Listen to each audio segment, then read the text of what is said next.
Good morning, teachers. Hope everyone had a great weekend and that your work week is off to a great start. Going to go over our agenda for this week. This is the 11th week, November 1st, and as always, the agenda starts off with our learning targets this week, which have to do with the LGBTQ plus community in our classrooms and our schools. And if we look at the agenda, the first item is a overview of our readings from last week. And then the first one I want to talk about in more detail is the disposition assessment. And this is, I was informed this is a assessment that you all did over the summer, but I've learned since from emails that not everyone did the dispositions assessment this summer. Just to give you a quick background, so this is required, this is a data that we are collecting for requirement for our accreditation for CAPE. So that's why we're asking you to do the assessment. And actually, we're not asking you to do it, we're asking you to send it to your supervisor, which will most likely be an assistant principal or principal, and to have them complete this assessment on you. So I met, after finding out that everyone did not know how to do this and had not completed it over the summer, I met with the coordinator here in the School of Education, Melissa Langford. Met with her on Friday. So 2 points. I don't have a student view, so I cannot see what you see on that assessment. So I can't make you a video of how to do it or even a handout. And two, she did not have a video or handout for this assessment. What she did have was a handout on a different assessment, Field Form 1, and I have shared that with you right here. It's highlighted.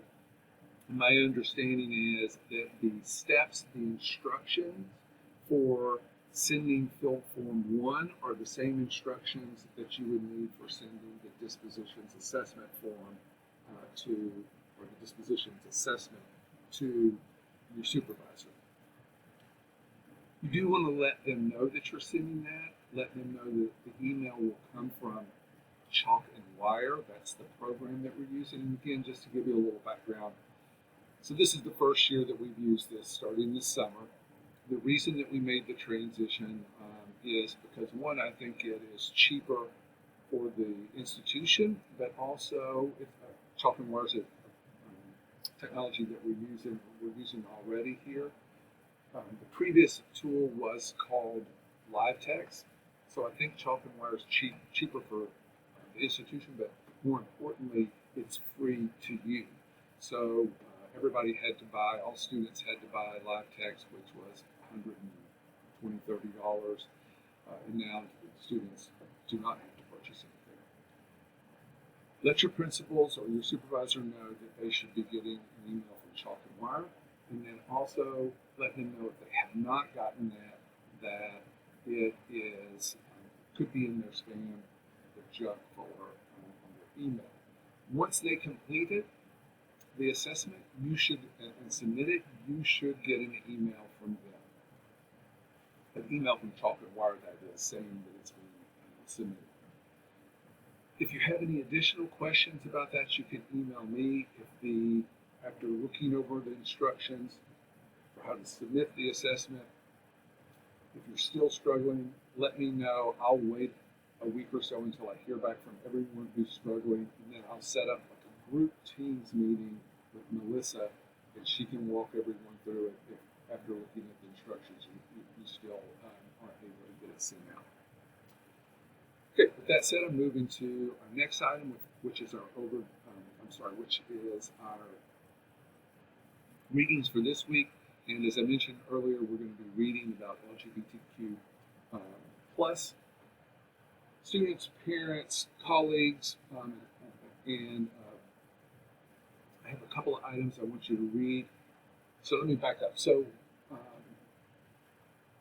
historically, this has been a bit of a touchy subject in this course. For those of you who are not in the Louisville area,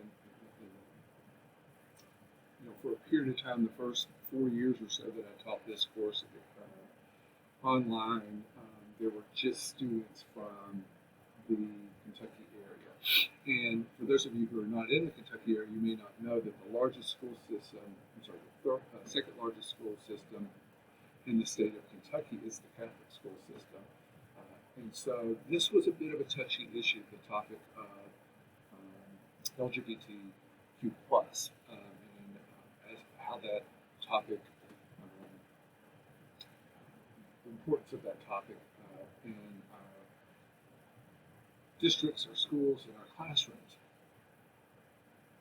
So, just an introductory, comment on this is the purpose of this activity is not to change anyone's beliefs about the morality of this topic.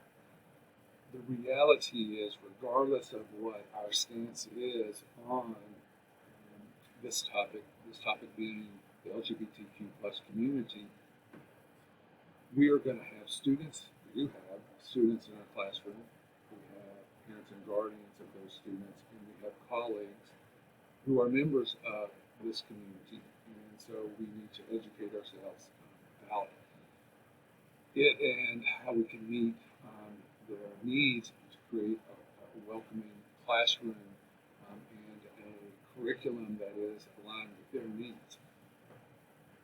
So with that caveat, we're going to read the GLSEN, which is the Gay, Lesbian, Straight Educational Network, their executive summary on the survey that they did in 2019. They do these every 2 years, so a new one should be coming out soon. We are going to look at the state snapshots for this report, key concepts related to this topic, and then I have provided 2 resources for you. So GLSEN at the top of their website, they have educator resources, and then I've also provided you some resources from Teaching Tolerance on this topic. Also, just for your interest, connecting to our white privilege article that we read earlier, have a couple of heterosexism questionnaires or heterosexuality privilege that I would like for you to look over, and then just a short video on this topic. And then I have 2 prompts for this, for you to address one of the prompts, at the bottom of this Moodle agenda using the discussion thread. Just some extended learning, a couple of other videos, and then the next item on our agenda, or item number 4, is the fact that I have made a revision to the syllabus.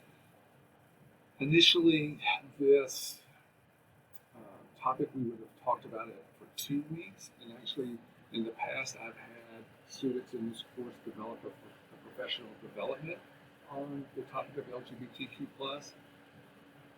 but just reflecting on feedback from student services, feedback from students in this course, and the fact that 25% of the family engagement plans were submitted late.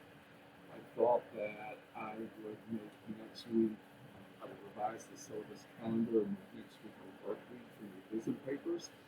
I'll be available on Monday, the 8th, that's next Monday, from 7 to 8 on Teams. I'll send you a link for that. I'll be on Teams to answer your questions. Like with the FEP, this is an optional meeting. You're not required to attend it. So you can find that revision in the syllabus. You don't have to look for it. I just went over it with you. It is reflected in the syllabus calendar. And then finally, we just have a summary of what's due this week. Obviously, the readings, then to post on the discussion. By Saturday at 11:55, and then to respond to 3 of your colleagues' posts by Monday at 11:55. Again, hope everyone's doing well. Hope you had a great weekend, and